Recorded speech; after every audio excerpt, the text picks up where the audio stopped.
Phone చేసినా కానీ ఒకసారి పెద్దబాబు మాట్లాడుతున్నాడు ఫోన్లో. మాట్లాడుతుంటే విన్నాడు. విని పెద్ద కొడుకులు, ఏం నీ ఇంట్లో ఫోన్ లేదా, ఇక్కడ ఎందుకు వచ్చి చేస్తున్నావు, ఇది గవర్నమెంట్ పెట్రోల్, గవర్నమెంట్ ఫోను, ఎందుకు ఫోన్ చేస్తున్నావు నువ్వు, నీ ఇంటికాడికి వెళ్ళి చేసుకో, ఇక్కడ చేయకు. ఆపరేటర్ చెప్తుంటాడు, రోజు ఎవరు ఫోన్లు చేస్తారో అన్ని రాసి లిస్టు తీసుకొచ్చి నాకు చూపెట్టు. ఇక లిస్టు చూస్తుండే, ఇవాళ కొడుకుల పేర్లు అంటుంటే అన్ని టిక్ చేసేస్తుండే. అంత ఇది ఉందండి. అయితే నా సీఎంగా దిగిపోయిన తర్వాత, అంటే చంద్రబాబు నాయుడు గారు సీఎం అయిన తర్వాత మీరు బయట తిరిగినప్పుడు మీరు అన్నగారు వెనకాల సెక్యూరిటీ అంటే గన్మ్యాన్లు ఇద్దరే, ఖాళీ ఒక గన్మ్యాన్, ఒక సెక్యూరిటీ అయినా కూర్చుంటుంటే, కార్లో ఒక సెక్యూరిటీ అయినా కూర్చుంటుండే, వేరే వాళ్ళు ఎవరు తెలియదు. అయితే మేము రోజు నాచారం పోతుంటుంటాం. నాచారంకి వెళ్ళి అంబాసిడర్, అది కూడా తడక అంబాసిడర్, ఇక అది 2833 నెంబర్ ఏపీ 2833 గవర్నమెంట్ కారు 2833. అది కూడా అసెంబ్లీ అవుతుంది అప్పుడు. ఈయన అప్పుడు ప్రతిపక్ష నాయకుడు. ఓకే, అసెంబ్లీ అవుతున్నది. ఆ రోజు ఈయన అసెంబ్లీకి పోలే. ఏదో గొడవ అయితే అందరినీ సస్పెండ్ చేసేసాడు.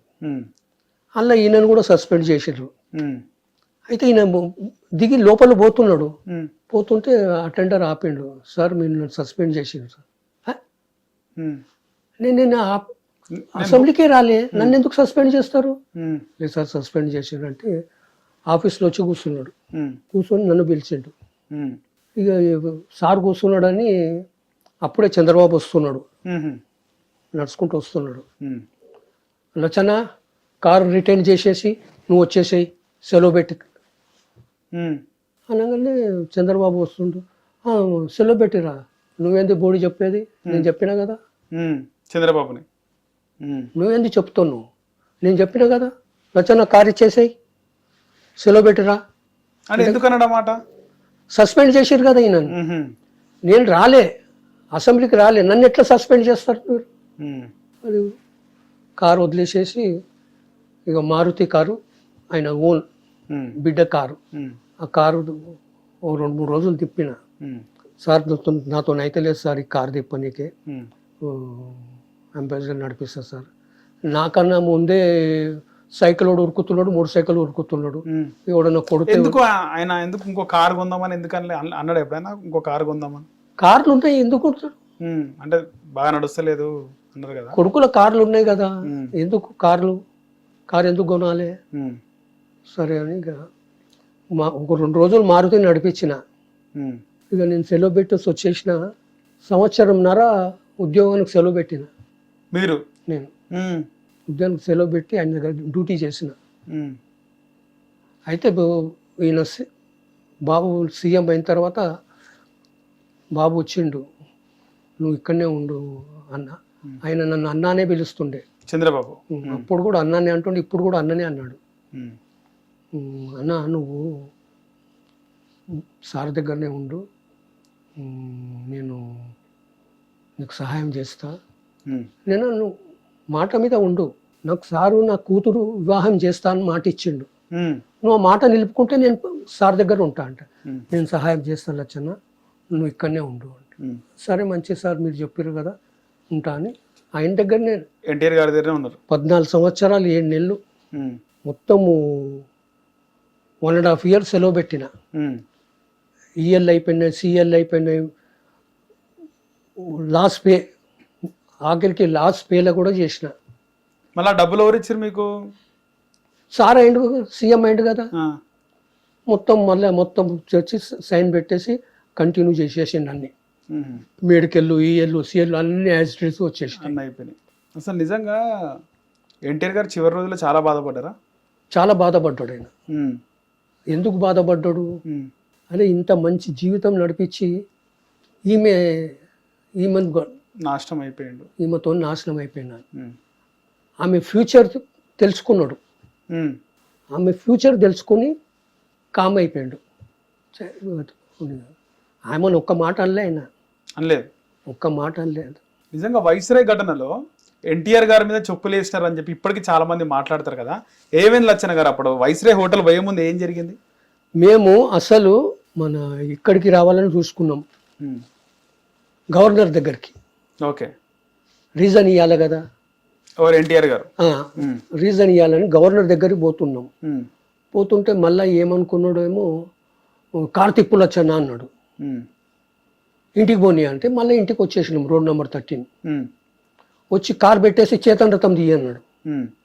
చేతన్ రథం తీసుకొచ్చిన అందులో కూర్చున్నాక మళ్ళీ మూవ్ అయినాం. మూవ్ అంగానే అందులోకి వెళ్ళి నా దగ్గర డ్యూటీ కిటికీలకు అందులోకి వెళ్ళి కిటికీలకు వెళ్ళి మాట్లాడడానికి ఆయన ఉంటుంది. ఓకే ఓకే, లచ్చన్న కారు ఆపు అన్నాడు. ఆమెను వీలు అన్నాడు. అదే ఆమె ఎందుకు సార్, మనం పోదాం, లేదు పిలువు ఆమెను అన్నాడు.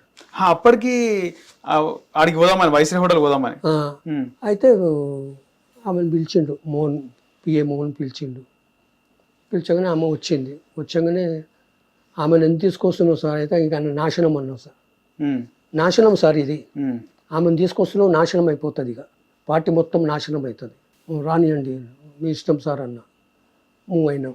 ఎవరెవరు ఉండే అప్పుడు? ఇంకా నాయకులు ఎవరెవరు ఉండే? పరిటాల రవి, ఈమె.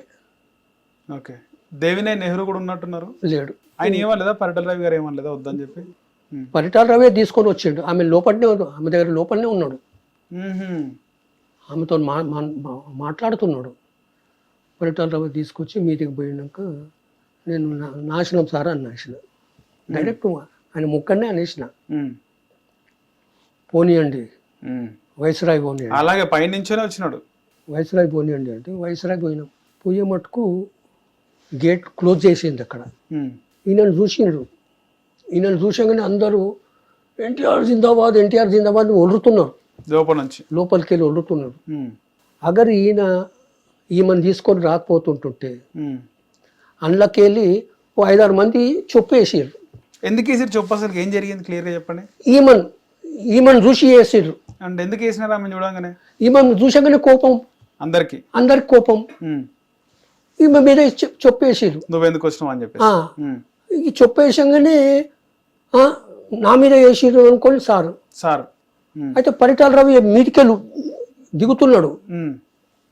నేను ఎందుకు దిగుతున్నావా, ఎందుకు దిగుతున్నావు చెప్పు. అన్నం మీద చొప్పేసారు. అన్నం మీద ఎందుకు వేసిర్రు? ఆమె మీద వేసిర్రు చెప్పు. అన్నం మీద ఎవరైనా వేస్తారా? అనగానే ఆయన కామ్ అయిపోయాడు. కరెక్ట్ రచన అని మీదికి వెళ్ళిపోయాడు. ఇక బండి తిప్పు అన్నాడు.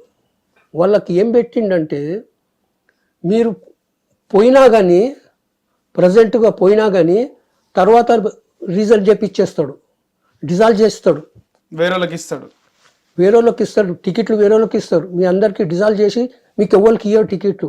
అది ఆ టెన్షన్లో పెట్టేసిండు వాళ్ళని. అగర్ సారు తప్పిదారు ఈయన ఒక్కడే పోతుంటుంటే, రండి బ్రదర్ అని వాళ్ళు చెప్తుంటే అందరూ వచ్చేస్తుంటారు. ఈయన చేసింది తప్పు, ఈమెను తీసుకుపోయింది తప్పు. ఈమెను చూసి ఈమె మీద చేసేది చెప్పు. ఆయన మీద ఎందుకు వేస్తారు? ఆయన మీద ఎవరు వేయరు. అసలు ఫ్యూచర్ లేదే లేదు ఆడ. ఇక ఆడికి వెళ్ళి పోనీ రోడ్ నెంబర్ 13 అంటే పోయినాం. చేతన్ రథం పెట్టేసిన, కారు తీయంటే కారు తీసిన, నడు గవర్నర్ దగ్గరికి అన్నాడు. మూవ్ అవుతున్నాము. అప్పుడే రజనీకాంత్ వచ్చిండు. ఓకే, ఇంటికి వచ్చాగానే రండి బ్రదర్ అన్నాడు. అప్పుడు ఇంకా కూర్చోమంటే ఇక ఇద్దరు ఇంకనే కూర్చున్నారు. మూవ్ అవుతున్నాము. రాజ్భవన్ రోడ్కి వచ్చినాం. ఫస్ట్ స్టాఫ్ కాలేజ్, సెకండ్ నర్సుల కాలేజ్ ఉంటుంది, తర్వాత లిక్విడ్ గెస్ట్ హౌస్, తర్వాత రాజ్భవన్. ఈయన ఇక్కడ ఈడనే చెప్పిండు, సార్ నా మాట విన్నానండి, మీరు ఈమెను పక్కకు పెట్టుకోర్రి, అందరు ఎమ్మెల్యేలను తీసుకొస్తాం మీ దగ్గరికి. ఎవరన్నారు? రజనీకాంత్ అన్నారా? ఈమె మీకు తగదు, మీరు నా మాట వినండి. లే బ్రదర్, ఆమెనే కావాలి, ఆమె ఉంటుంది, ఆమెతో కాదు. అయితే కారు ఆపండి, నేను దిగిపోతాను అంటే స్టాఫ్ కాలేజ్ కాడ కారు ఆపేసిన. దిగిండు, నమస్కారం పెట్టి వెళ్ళిపోయిండు. స్టాఫ్ కాలేజ్ రజనీకాంత్ గారు వెళ్ళిపోయిండు అంతే. పోయి ఆడికెళ్ళి రాజీనామా ఇచ్చి రిటర్న్ వచ్చేసినాం. ఇది అయింది అసలు మాట. ఇంటికి వచ్చినాక ఏం జరిగింది? ఇక ఇంటికి వచ్చిన బాబా, ఇంటికి వచ్చినాక ఈయన ప్రమాణ స్వీకారం చేసుకొని ఈయన బాబు గారు వచ్చిండ్రు. వస్తే బాబుని కూడా తిట్టిండు, కలవలే బాబుతో. ఇంటికి వచ్చిండా బాబు? తిట్టిండు, కలవలే బాబుతో. బాబు కిందికి వచ్చినాక అన్నా నువ్వు ఇక్కడనే ఉండు, ఏమైనా ఉంటే నాకు చెప్పు అని చెప్తే నేను సార్ నేను ఉండమంటే ఉంటా, దానికి ఏం లేదు, నేను నా బిడ్డ పెళ్లి చేస్తానే నా మాట ఇచ్చిండు. లచ్చన్న నేను చేస్తా, లచ్చన్న నీకు నేను సహాయం చేస్తా. సరే నమస్కారం సార్ అని పంపించేసి వెళ్ళిపోయిండు ఆయన. వాళ్ళు చేసిన సహాయం చేసిండా? ఆయనకి ఎప్పుడు మాట చేయలేము. మొన్న 23 తారీఖు నాడు కలిసిన. మొన్న రీసెంట్గా ఎక్కడ కలిసినారు? ఇంటికాడనే. ఆంధ్ర పోయినారా? లేదా హైదరాబాద్ ఇంటికి. హైదరాబాద్ ఇంటికి వచ్చిండు ఆయన. ఏది మార్చి 23 తారీఖు? 23 తారీఖు నాడు సాయంత్రం 3 గంటలకు రా అంటే 3 గంటలకు పోయినా. పోయి సెక్రటరీలకు చెప్పిన ఉండమన్నాడు. సరే ఉండమన్నా 7:30కు పిలిచిండు. 7:30కు అది పోయే టైంకు నన్ను పిలిచిండు. నేను పోయినా. కారు ఎక్కుమంటే నమస్కారం అంటే నమస్కారం వచ్చన్నా అన్నాడు. నేను సార్ నేను చాలా కష్టంలో ఉన్నా సార్, నా ఇల్లు కూడా బ్యాంకు లోన్లు పెట్టుకుని ఉంటుంది, ఇప్పుడన్నా సహాయం చేయి సార్ అని దండం పెట్టిన. అయితే మన సెక్రటరీకి చెప్పిండు. ఆయన సెక్రటరీ అడ్రస్ కూడా రాసి ఇచ్చేసే అంటే అడ్రస్ కూడా రాసి కూడా ఇచ్చిన. మళ్ళీ ఫోన్ చేసినా కూడా సెక్రటరీకి ఫోన్ చేస్తే ఫోన్లో కూడా మాట్లాడిండు ఆయన.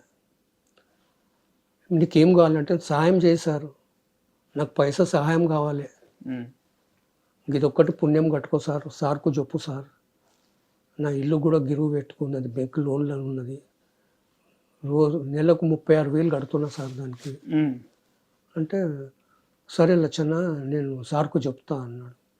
ఇక ఇప్పుడు మటుకు ఏం చెప్పలేదు. ఇక ఇంకా చూస్తాము. మీ అమ్మాయి పెళ్ళికి పోయి అడగలేదా? అడిగిన 3 సార్లు పోయినా. ఏమన్నాడు మరి అప్పుడు కూడా ఇదే లక్ష్మీనారాయణ అని ఉండే సెక్రటరీ, ఆయనకు చెవులో ఏదో చెప్పిండు. నేను అడిగిన లక్ష్మీనారాయణ ఏం చెప్పిండు సారు అంటే నువ్వు రేపు రాలచ్చన్నా అంటే తెల్లారు కూడా పోయినా. మళ్ళీ 2వ రోజు కూడా పోయినా. 3వ రోజు ఇక నాతో కాదు అన్నా. 2వ రోజు పోయినప్పుడు బోనం ఉండే ఆడ ఇంకా నిలబడ్డా. నేను నిలబడితే సెక్యూరిటీ అయినా నువ్వు అటు వెళ్ళిపో, ఇది లేడీస్ ఉంటుంది అంటే ఆమె అప్పుడే వస్తున్నది బౌనమ్మ. ఏం నాన్నగారు డ్రైవర్ అని తెలియదా, ఎందుకు బొమ్మంటున్నావు, పో లచ్చన్న బాబు గారు ఉన్నారు పో కలువు అంటే పోయి కలిస్తే ఈయనకేం చెప్పిండో చెవులో ఏమో సెక్రటరీకి ఏం చెప్పిండు సార్ అంటే రేపు రా అన్నాడు. సరే తెల్లారిపోయినా. మళ్ళీ తెల్లారిపోయినా 3 సార్లు పోయినా. 3 సార్లు కూడా అదే రొటేషన్. ఇక ఇప్పటికి దేవుని దయ ఇప్పుడు మొన్న పోయి కలిసినా కదా, చేస్తా అన్నాడము. చేస్తా అంటే ఇక వెంకటేశ్వర్ల స్వామికి దండం పెడతా ఆయన చేస్తా అంటే. ఇక తర్వాత వైస్రాయ్ గడన తర్వాత ఎన్టీఆర్ గారు రాజీనామా చేసి ఇంటికి వచ్చిన తర్వాత ఎవరెవరు వచ్చారు ఆయనకు సానుభూతిగా నాయకులు? ఆయన హిట్ టీవీ యాప్, ఇందులో short news, live news, entertainment shows, movies, digital magazines తో పాటు మీ జిల్లా వార్తలను కూడా ఫ్రీగా చూడొచ్చు. ఇంకెందుకు ఆలస్యం, వెంటనే హిట్ టీవీ యాప్ ని డౌన్లోడ్ చేసుకుని ఫ్రీగా ఎంటర్టైన్మెంట్ పొందండి. Hit TV app. Hit TV app. Please download hit TV app. Hit TV app ని ఫ్రీగా డౌన్లోడ్ చేసుకుని ఎంజాయ్ చేయండి. మీకు నచ్చిన ఎంటర్టైన్మెంట్ కోసం హిట్ టీవీ యాప్ ని ఫ్రీగా డౌన్లోడ్ చేసుకుని ఎంజాయ్ చేయండి. హిట్ టీవీ యాప్ ని డౌన్లోడ్ చేసుకుని ఆస్వాదించండి, ఆశీర్వదించండి. ఇంతమంది సెలబ్రిటీలు హిట్ టీవీ యాప్ ని డౌన్లోడ్ చేసుకోండి అని చెప్తున్నారంటే ఎంత మంచి యాప్ ఆలోచించండి. అమెరికాలో చదవాలనుకునే వాళ్ళకి విశ్వసనీయమైన పేరు మన శౌర్య కన్సల్టెన్సీ. UK లో 1 year masters, UK లో 1 year masters, 2 years work permit up to 5 years visa. Contact Saurya Consultancy. Contact 89851 89851.